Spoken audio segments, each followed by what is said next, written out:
अभी पूरन जी के परिवार से मिला और हम सब लोग, पूरा देश स्तब्ध है कि जब से ये घटना घटी है और जितना मैं भी मीडिया में पढ़ रहा हूँ, उनके बारे में समाज से लोगों से सुन रहा हूँ, राजनीति के लोगों से, ऑफिसर्स से, मीडिया के लोगों से जितनी भी जानकारी मिल रही है, हमें गर्व होता है कि हमारे सिस्टम में पूरन जी जैसे आईपीएस ऑफिसर थे जिनका दिल और दिमाग दोनों जनता के लिए काम करता था, लोगों के लिए काम करता था।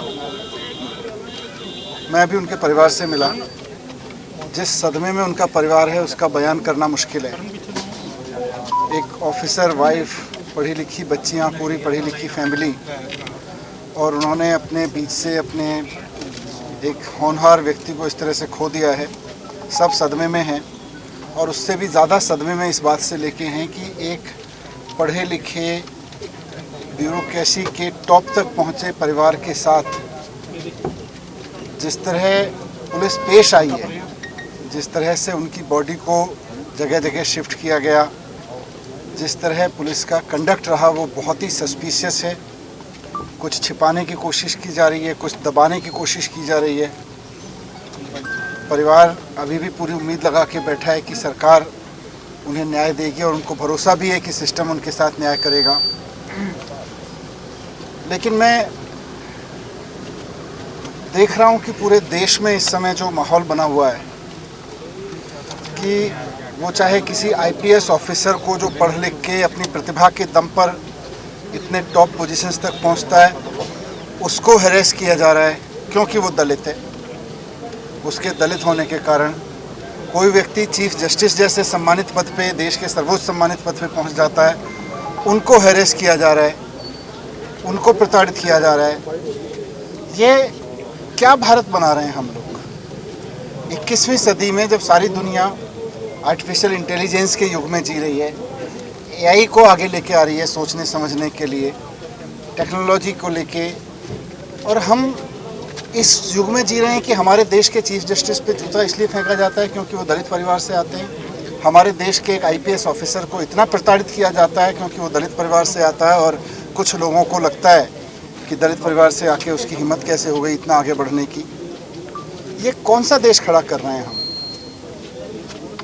और क्यों इस पे हम लोग एक सामूहिक एक्शन नहीं ले रहे? कल पंजाब सरकार ने 2 दिन पहले जब चीफ जस्टिस साहब के खिलाफ उस तरह का एक्शन लिया गया वहाँ पे, तो उस पर तुरंत संज्ञान लेते हुए पंजाब सरकार के पास शिकायतें आई तो तुरंत कार्रवाई की। ऐसे हम पूरे देश में क्यों नहीं कर रहे हैं? खाली राजनीति करने से काम नहीं चलेगा, एक्शन लेना पड़ेगा। पढ़े लिखे लोगों को एक्शन लेना पड़ेगा, पावर में बैठे लोगों को एक्शन लेना पड़ेगा। आज ये परिवार उम्मीद लगा के बैठा हुआ है पावर में बैठे हुए लोगों से, राजनीति में बैठे हुए लोगों से, पढ़े लिखे लोगों से, देश के लोगों से।